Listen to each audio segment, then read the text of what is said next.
The next speaker is Monsieur Hervé Bernard. Monsieur Bernard graduated as an engineer in electrochemistry at Grenoble Polytechnic. And since then, he had a brilliant career in France, where he is the deputy chairman of the CEA, the Commission for Alternative Energies and Atomic Energy. He is also a member of the supervisory board of the KIC InnoEnergy, one of the knowledge and innovation communities born under the umbrella of the European Institute for Technology. Above all, and this is the main reason for his presence in our session, Monsieur Bernard is chair of the European Energy Research Alliance. The mission of the EERA is that of coordinating the public research efforts to promote the energy transition.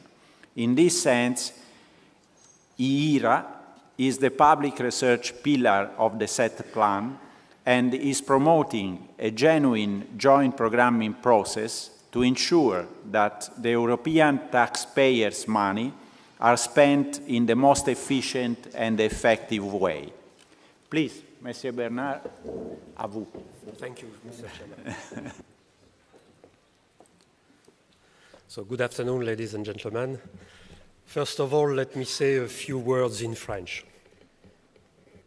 La paix mondiale ne saurait être sauvegardée sans des efforts créateurs à la mesure des dangers qui la menacent. And in English, world peace cannot be safeguarded without the making of creative efforts proportional to the danger which threaten it. So, as you certainly recognize them, these words are the first of Robert Schuman's 9 May 1950 declaration. People can find in these words two driving forces, the need for creativity and the need for more ambition. Since its creation, the European Union shows ambition. It arose from a shared vision, and it is growing, supported by the common political ambition. In the field of energy, through the SET plan, it has even three great ambitions. Europe wants to be the leader of low-carbon energy production for climate protection. Europe wants to provide a competitive energy to support and develop its manufacturing industry. And thirdly, Europe aims at securing energy supply in a concerning geopolitical context. Our difficulties often lie in those opposing ambitions we must succeed in reconciling. The last European Council on October 23rd adopted only one restrictive objective for climate mitigation, which is a 40% reduction of greenhouse gases by 2030. Europe has no doubt taken the lead of this decarbonization objective of the energy productions and wants to reach a global commitment in the next conference of the parties, COP21, in Paris next December.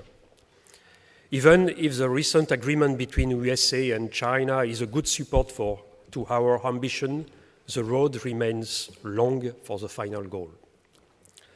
A lot of European countries are currently thinking about their own energy transition, and they develop scenarios for the futures to support their energy mix decision for the coming years. For instance, in France, several scenarios have been examined with the ambition to reduce by a factor 4 the greenhouse gases in 2050 compared to 1990 emissions. I am not going to enter into details in the various scenarios, but I will only give you the main conclusion. This ambition is not affordable without a lot of innovative breakthroughs in the technologies. Who is supported to provide those required breakthroughs? Researchers, evidently. Researchers from industry, but also from public organizations, because time to market for such technological revolution is often too long for private research to invest on this upstream part of the innovation chain. Let's let me just quote a promising example about energy storage. Nawa Technologies, a recently created startup, can now produce electrode materials in nanostructured carbon for exceptional performance from a low-cost industrial process. Targeted application areas are energy, transport, environment. It develops high-energy ultracapacitors to store 3 to 5 times more than energy than existing products, and thus get closer to the performance of lead-acid batteries, while preserving their intrinsic advantages, I mean ultra-fast recharge, safe use, and reduce environmental impact compared to conventional lead or lithium batteries. This startup have recently leveraged huge amounts of money because of very promising results. But you have to be aware that its benefit from the results of more than 15 years of R&D on nanomaterials led by public research partners who patented their innovations. EERA, the European Energy Research Alliance, was thus created in 2008 with the ambition to speed up the development of disruptive technologies. It gathers more than 200 public research organizations willing to produce those innovative breakthroughs. Most of these organizations are specialized in the field of energy research, but also in other scientific, economic, and societal fields which bring high-level contribution to energy research. Through all its activities, EERA is definitively providing a contribution to better use of resources and to foster the arrival of new energy technology in the European Union. This is clearly EERA's overall objective. But we are also really taking care that all the activities led inside EERA are relevant towards the whole innovation chain. Especially, we are closely collaborating with European industries situated downstream our research activities. So far, EERA has had 3 ambitions: efficiently advising and guiding European policies, working with the national authorities to contribute to be coherent to the coherent alignment of national programs, and being a European research performer. As regards those 3 ambitions, let me enter into more details on what we recently did and what we expect now. First ambition of EERA, our advisor role. We have been strongly involved in the definition of the content of the set plan integrated roadmap, thanks to the indication collected from our joint programs. Now that the roadmap is being finalized, EERA joint programs are waiting its publication in order to update their research agenda and to guide their efforts. EERA is willing to carry out the implementation of the integrated roadmap in collaboration with the European industrial initiatives and the technology platforms. And of course, all our experts stay available for any required scientific or policy contribution for the Commission or the Member States. As an example, when questioning Europe's technological and learning dependence, I have no doubt that members of EERA are the best to provide a relevant and objective answer.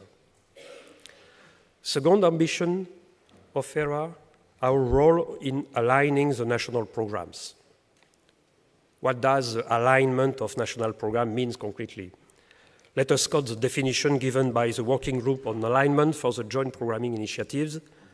Alignment is a strategic approach taken by member states to modify their national programs, priorities, or activities as a consequence of the adoption of joint research priorities. It might imply that we could give up in our organization or countries some research topics to focus on our strength, on the fields where we are at the cutting edges of the research with quality and with skill.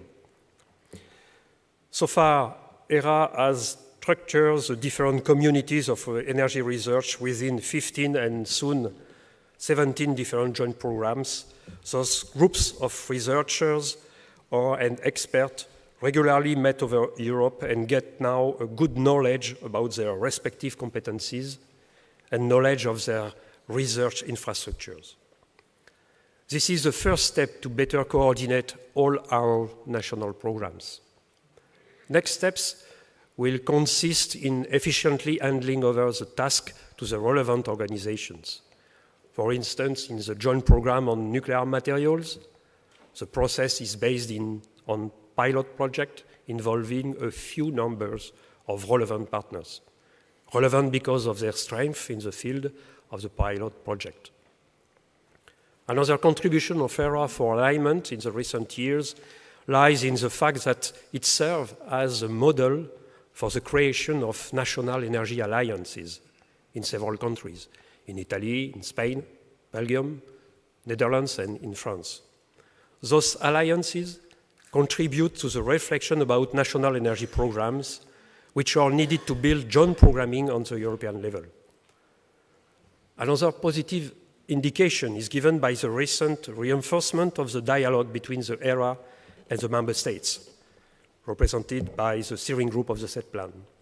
Those links are of utmost importance to gain the support of national authorities for the alignment process of research programs. We are very keen to keep this regular relation alive and will do our best for it.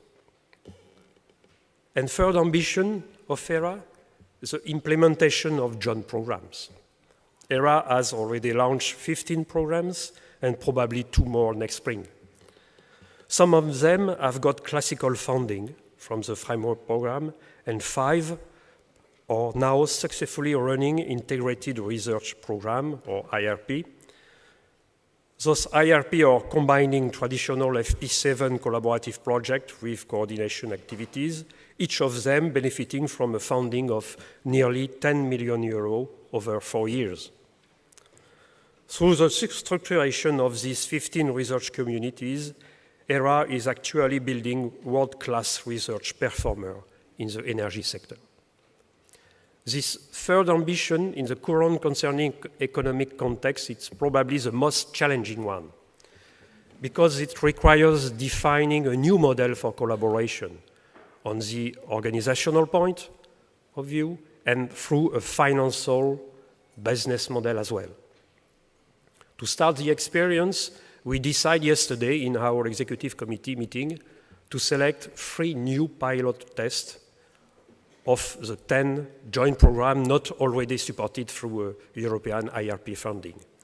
The selection has led to take on the 3 following programs: smart cities, bioenergy, and energy storage. We hope that many of you agree to recognize the importance of these 3 areas, and as explained by Dominique Ristori, the Director General of Energy, this morning, and mentioned these 3 topics. And we hope also that we are ready to support this new step in EERA research work. We expect a strong commitment from the SET plan community on this initiative. Since few months, EERA has incorporated a legal entity and become a non-for-profit international association. This gives us the capacity to go further, to provide ourselves with the means to fulfill our ambition and move from the coordination alliance we are now to our shared vision of being a European research performer. And as a conclusion, let me sum up what EERA can bring to European Union and what EERA needs to step in the implementation phase. First, EERA can boost the access to new energy technologies, requiring large R&D investment. Second, EERA can combine information of national energy policies and knowledge of top experts for developing affordable, reliable, and sustainable energy system at European level. However, to support EERA's realization, we need coordinated and strengthened effort by the European Commission and the Member States. The right funding process will have to be selected, in order to combine national contribution with the European Commission funding. We have built a new instrument for European coordination, this alliance of more than 200 organizations involved in energy research. It is a real challenge for this alliance to make working this instrument designed to answer the challenges that Europe faces in ensuring secure sources of low-carbon energy, the technological independence of Europe, and the supply of critical materials for new technologies through the prism of research and the breakthrough it can bring. You, as political representative, you make public through political papers like the Sen Plan and official statements your own ambition for Europe on the energy policy. We, the EERA members, have the strong ambition to accompany the change, being the research component for energy system. To reach our common ambition, a step up in funding from the Member State and the European Commission is needed to support research activity, providing breakthroughs for the future and contributing to the alignment of the national research programs. We, Member States of the Set Plan, have strong ambition regarding the evolution of the energy system. Let us seize this opportunity today and provide ourselves with the means to fulfill our ambition. Thank you for your attention.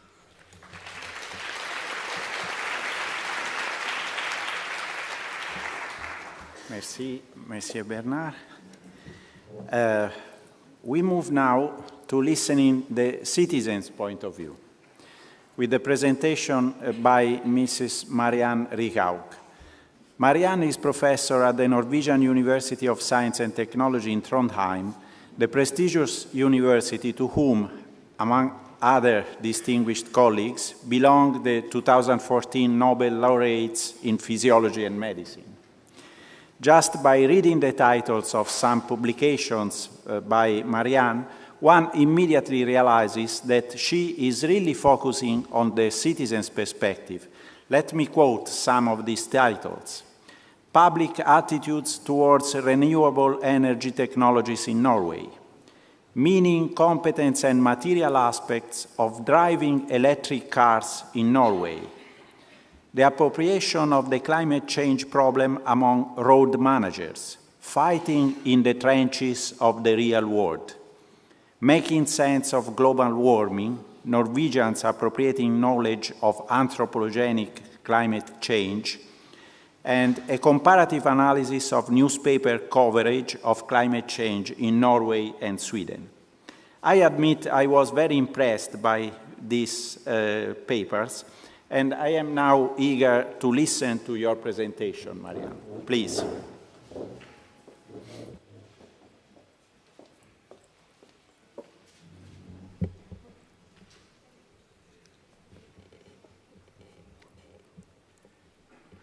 Thank you very much for that very kind introduction.